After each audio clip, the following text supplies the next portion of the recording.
Sweet ஸ்டாலில் கிடைக்கிற milk cake பிடிக்குமா உங்களுக்கு? அதை ஈஸியாக வீட்டில் பண்ணுறதுக்கு 1 டேபிள் ஸ்பூன் தண்ணி, 1 லிட்டர் ஹோல் ஃபேட் மில்க். பால் நல்லா கொதிக்கும் போது கொஞ்சம் கொஞ்சமாக லெமன் ஜூஸ் விட போகிறோம். கான்சன்ட்ரேட்டட் லெமன் ஜூஸ் விடுறதுக்கு பதிலாக லெமன் ஜூஸில் பாதி தண்ணி சேர்த்து நல்லா மிக்ஸ் பண்ணி கலந்து வச்சுருக்கேன். மொத்தமாக விடாதீங்க. ஒரு வாட்டியும் நான் 1/8 டீஸ்பூன் தான் விட்டுருக்கேன். 1 நிமிஷம் குக் பண்ணிவிட்டு இன்னும் கொஞ்சம் லெமன் ஜூஸ் அப்படியே விடாமல் ஸ்ப்ரெட் பண்ணி விட்டுருக்கேன். மொத்தத்தில் 1 டீஸ்பூன் லெமன் ஜூஸ் விட்டுருக்கேன். உங்களோட பாலுக்கு ஏற்ற மாதிரி லெமன் ஜூஸோட குவான்டிட்டி மாறும்.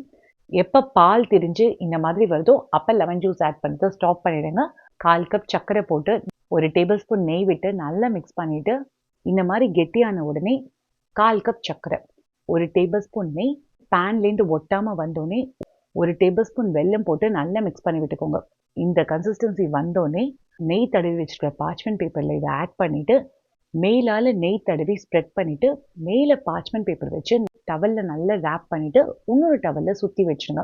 டிஸ்டர்ப் பண்ணாமல் 4லேருந்து 5 மணி நேரம் விட்டுட்டு அதுக்கப்புறம் அன்மோல்ட் பண்ணிவிட்டு கட் பண்ணிங்கன்னா டேஸ்டியான மில்க் கேக் ரெடி.